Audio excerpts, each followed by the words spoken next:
What is going on, guys and gals? It is your boy J-Love coming with another video about non-CDL and CDL Hotshot. In this video, I'm going to talk about freight, basically talk about which pays more, length or weight, and kind of just what's the best freight for Hotshot in general.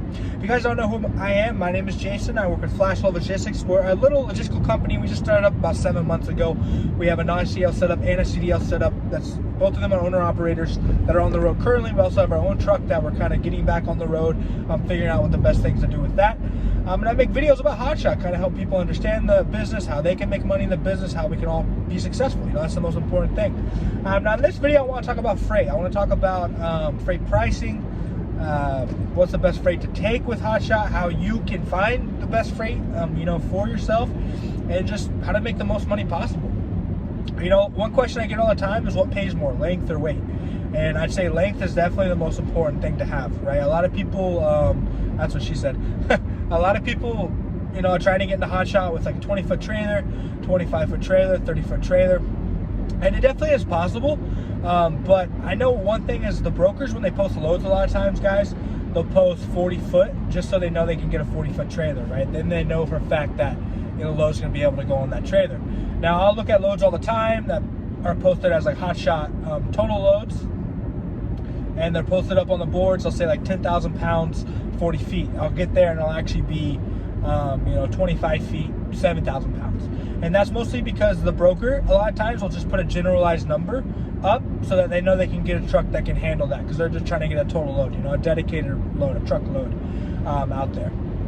So that's one of the reasons I think is important to have the longest trailer you can, just so you have the ability to haul more freight, right? Now, obviously, there's going to be loads out there for people who have 30-foot trailers, 35-foot trailers. The loads are out there. But one thing you guys need to realize is the smaller trailer you get, and, you know, the less weight you can haul, the more restrictions you have, right? And we don't want to have restrictions. You know, being a Hotshot, we already have, you know, enough restrictions. We don't want any more. So we want to have the ability to haul as much freight as possible. You know, we want to have ramps. You know, we want to have tarps. We want to have chains. We want to have straps. We want to have, you know, all of the stuff that we need, like, because we want to be able to haul that freight when the time comes, you know. And that's probably the one tip I can give you guys, is just be versatile with your setup. You know, don't limit yourself to just 25 feet if you don't have to. Don't limit yourself to a gasser truck if you don't have to. Don't limit yourself to not having ramps if you don't have to. That's going to open your ability to get as much freight as possible. And I've seen that a lot, you know, in our Hotshot journey. You know what I'm saying? So I would say there's a lot of freight out there that isn't made for Hotshots. Now, a lot of the heavier partials is what I'm talking about. A lot of times I'll see on the boards, I'll see what's the word I'm looking for? I'll see a forklift that needs moved. Now, a forklift's only 8 or 9 feet long, maybe 10 feet long, but it weighs, you know, upwards of 10,000 pounds. Now, that's going to max out your limit if you're a non-CDL Hotshot, but it's not going to pay for it. You know what I'm saying? A lot of times they're only going to pay, you know, 90 cents a mile or $1 a mile for that, because in a broker's eyes, that's just a partial. Now, what does a partial mean? A partial means two things, okay? A partial means it shouldn't take up all your weight and it shouldn't take up all your length. That's why it's a partial.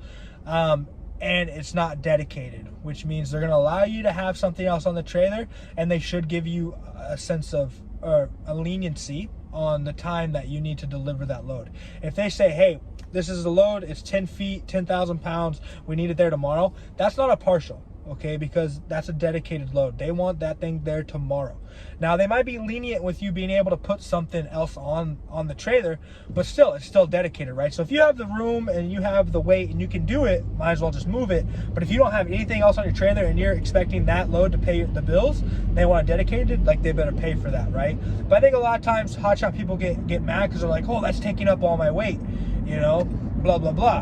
And it's like, well, this load was never meant for you guys. You know, this is never a non-CDL Hotshot load.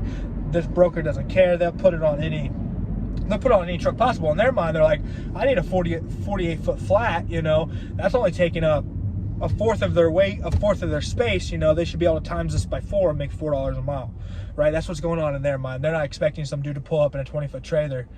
And they're not going to pay for that either. They don't, you know, they don't care.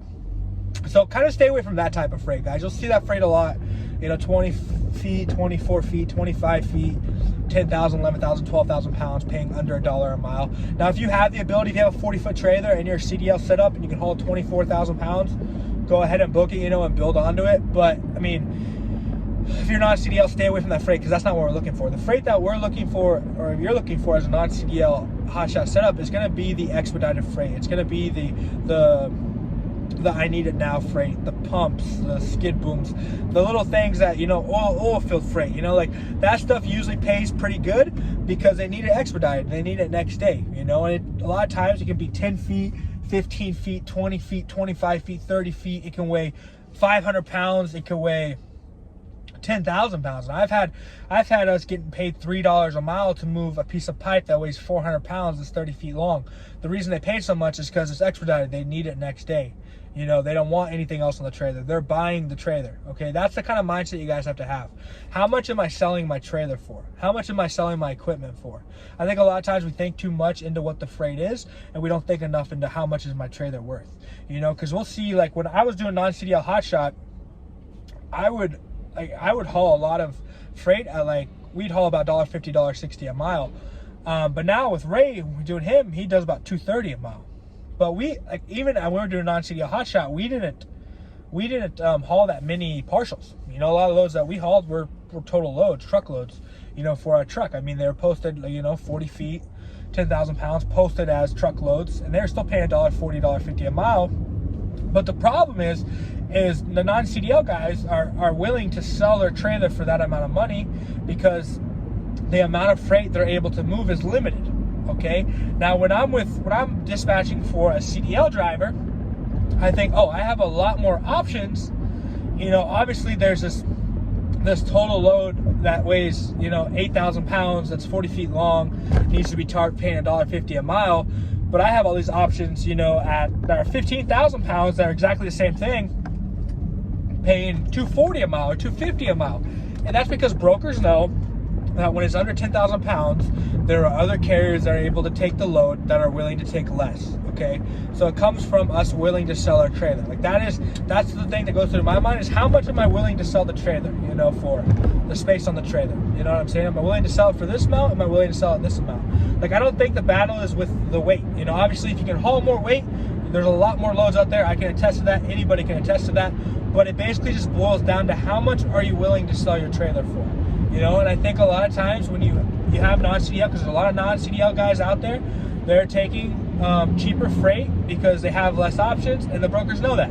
I know when I'm watching the boards and the load pops up that's 40 feet, 8,000 pounds, paying over $2 a mile, there are so many people calling on that load. But there's not as many people calling on the load that weighs 12,000 pounds and is paying better because they can't haul that amount of weight, right? And the brokers know that too. I feel like they make the most money off of the stuff that weighs less because there's so many people willing to take it. But I definitely advise anybody, don't put yourself in a bind with a shorter trailer. Obviously length is the most important, like I said.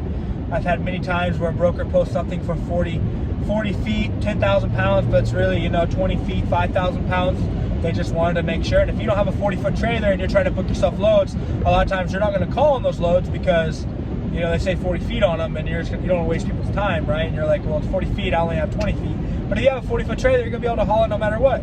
So it makes life a lot easier on you. So, you guys, I kind of want to talk about that and just helping people realize, what am I willing to sell my trailer for? What am I willing to sell my time for? And just keep the rates up, guys. Take the good stuff. Don't mess with the bad stuff. And just figure out what freight works best for you. We're in the business of expedited shipping. We're in the business of total loads. We don't really want to mess with partials a lot. And if you can find 3 small partials, you can usually build yourself a really good rate per mile with that. Go right ahead. But I'm not in the business of partials. I'm in the business of truckloads that pay over $2.30 a mile because that's what I feel like the trailer's worth. And that's kind of what I stick to. So once you get in your mind and realize this is what my trailer's worth, stick to that. Put yourself in areas where the freight's up there. And once you're in an area where the freight's good, don't take less. If they need your truck, they're gonna pay for it. They will pay for it. I'm telling you right now. If you miss some loads, in a good area, don't worry about it. Be patient. Take what you can get. But take it at the price that you need to get it at. You know what I'm saying? I want to make this video real quick, guys. I hope you can learn something from this video, kind of understanding freight a little more, understanding weight, understanding length. But you guys are so awesome. Thank you guys so much for watching this video. Quick shout out to Wyrick Transportation LLC, super awesome people out of Seneca, Missouri. They're sponsoring for my next fight. They're really cool because they basically haul anything. They haul hazmat, they haul explosives, so they're doing a lot of hauling for the 4th of July right now. So if any of you guys need any fireworks moved, or you know somebody in your area that needs their fireworks moved for the 4th of July, hit them up because they've been moving fireworks for the last week, making good money doing it. So if you guys need any help there, thank you guys so much for watching this video. Hope you all have a great day, and we'll talk later.